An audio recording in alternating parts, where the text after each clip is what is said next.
BSc PCM से करने के बाद में स्टूडेंट्स हैं यदि हायर एजुकेशन में अपना करियर चूज करते हैं तो वह बीएससी के बाद में एमएससी करना चाहेंगे। तो आज के इस लेक्चर के अंदर हम हैं वो एमएससी के जो शेखावाटी यूनिवर्सिटी या राजस्थान यूनिवर्सिटी में एमएससी का जो आपका सिलेबस रहता है, जो आपकी बुक्स रहती है, जो आपके पेपर्स रहते हैं और बहुत सारे क्वेश्चंस हैं जो आपके दिमाग में चल रहे होंगे, उन सब पे आज हम उनसे चर्चा करने वाले हैं। तो सबसे पहले तो मैं यहाँ पे आपको बता देता हूँ कि आपकी जो एमएससी कुछ क्वेश्चंस है, पहले तो वो क्वेश्चंस के मैं आपको जवाब दे देता हूँ। मेरे पास क्वेश्चन आए थे कि क्या हम है वो एमएससी है वो प्राइवेट कर सकते हैं।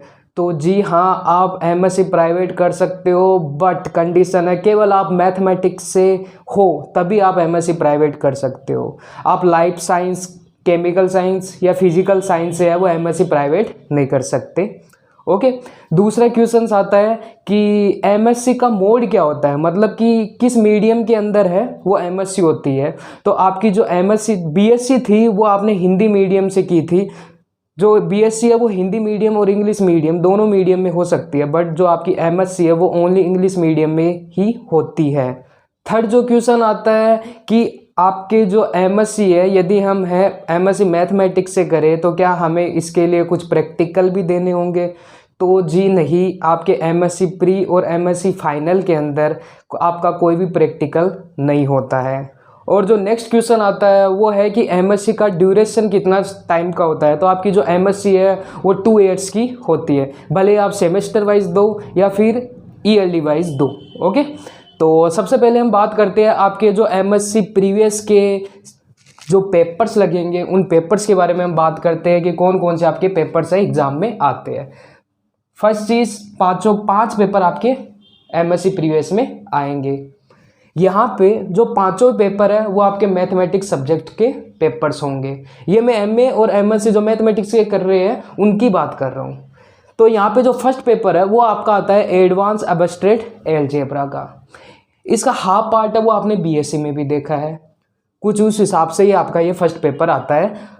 सेकंड जो पेपर है वो आपके आता है रियल एनालिसिस प्लस टोपोलॉजी, मतलब इसमें आपके पास 2 बुक्स आती है। जो फर्स्ट बुक आती है रियल एनालिसिस, उसके अंदर आपके पास 2 यूनिट पूछी जाती है, और जो सेकंड जो बुक है उसके अंदर आपके पास 3 यूनिट पूछी जाती है। टोटल वही बीएससी वाला कॉन्सेप्ट है, 5 यूनिट आपके पास होती है। तो यहाँ पे जैसे मैंने ग्रीन मार्क उन बुक्स के लिए कर रखा है जो आप फर्स्ट टाइम सुन रहे हो। टोपोलॉजी एक न्यू बुक है जो आप फर्स्ट टाइम सुन रहे हो। एंड जो आपका थर्ड पेपर आता है वो आता है आपका differential equation plus special function. यहाँ पे आपके पास 3 यूनिट तो डिफरेंशियल इक्वेशन से पूछी जाती है और 2 यूनिट आपसे स्पेशल फंक्शन की बुक है उससे पूछी जाती है। फोर्थ आपका पेपर है differential geometry plus tensor analysis. इसमें भी आपके पास 2 बुक होती है। डिफरेंशियल जियोमेट्री के अंदर वही आपके पास 3 यूनिट आती है और टेंसर एनालिसिस में आपके पास 2 यूनिट पूछी जाती है। और जो आपके 5th नंबर का जो पेपर आता है उसका नाम है मैकेनिक्स। यहाँ पे भी आपके पास 2 बुक्स आती है। जो फर्स्ट बुक आती है वो आती है आपकी dynamics of a rigid body की, जिसके अंदर आपके पास 3 यूनिट है वो पूछी जाती है। और जो सेकंड बुक आती है वो आती है आपकी हाइड्रोडायनेमिक्स की, इसके अंदर आपके पास 2 यूनिट पूछी जाती है। इसमें एक ही बुक है, इसके अंदर 5 के 5 यूनिट इसमें पूछी जाती है। इस प्रकार से आपके पास 5 बुक है और 5 बुक के अंदर यूनिटें है वो इस हिसाब से डिवाइड रहती है आपके पास। जो पेपर आने का पैटर्न होता है वो सिमिलर वैसा ही रहता है जो बीएससी में रहता है। जैसे मैं एक बुक के लिए आपको पेपर का पैटर्न बता देता हूँ। यहाँ पे जैसे आपके पास 5 यूनिट आएगी तो यूनिट 5 के अंदर जैसे ये फर्स्ट यूनिट है, similarly second unit, third unit, fourth unit and the 5th unit. 5 unit आपके पास आएगी। 5 यूनिट में आपके पास 2 पार्ट आएंगे, A part and the B part. Similarly इन वाले केस के अंदर भी ए पार्ट के अंदर आपके पास 2 क्वेश्चन पूछे जाते हैं, 1 एंड 2। सिमिलरली बी पार्ट में भी आपके पास 2 क्वेश्चन आते हैं, 1 एंड 2। आपको वही करना है। यदि आपको ए पार्ट आ रहा है तो आप ए पार्ट के दोनों ही सब पार्ट है वो करेंगे। सिमिलरली यदि आपको बी पार्ट आ रहा है तो इसके 2 सब पार्ट है वो आप करेंगे।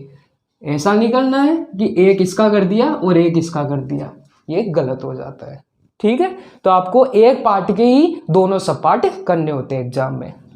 ठीक है, नेक्स्ट क्वेश्चन है कि टोटल मार्किंग्स कितनी है, तो टोटल मार्किंग्स आपके 100 नंबर के पेपर्स होते हैं। ये भी 100 नंबर का, सिमिलरली ये पाँचों के पाँचों पेपर है वो 100 नंबर के पेपर होते हैं। टोटल मार्किंग कितने हो गए 500। तो आपकी जो एमएससी प्रीवियस के जो पेपर है वो आपके पास 500 नंबर का आता है।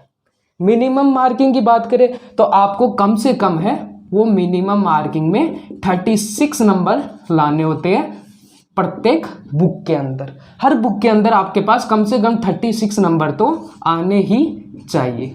ओके, ये आपकी मिनिमम पास मार्किंग होती है या मिनिमम नंबर आपको लाने होते हैं बुक को क्लियर करने के लिए। तो इस प्रकार से ये आपकी एमएससी मैथमेटिक्स प्रीवियस का जो सिलेबस है वो डिस्क्राइब किया गया है। यदि इससे रिलेटेड आपके पास कुछ और भी क्वेश्चंस है तो वो आप कमेंट सेक्शन में पूछ सकते हो, आपको बिल्कुल सबका जवाब है वो दिया जाएगा। So thank you for watching, see you.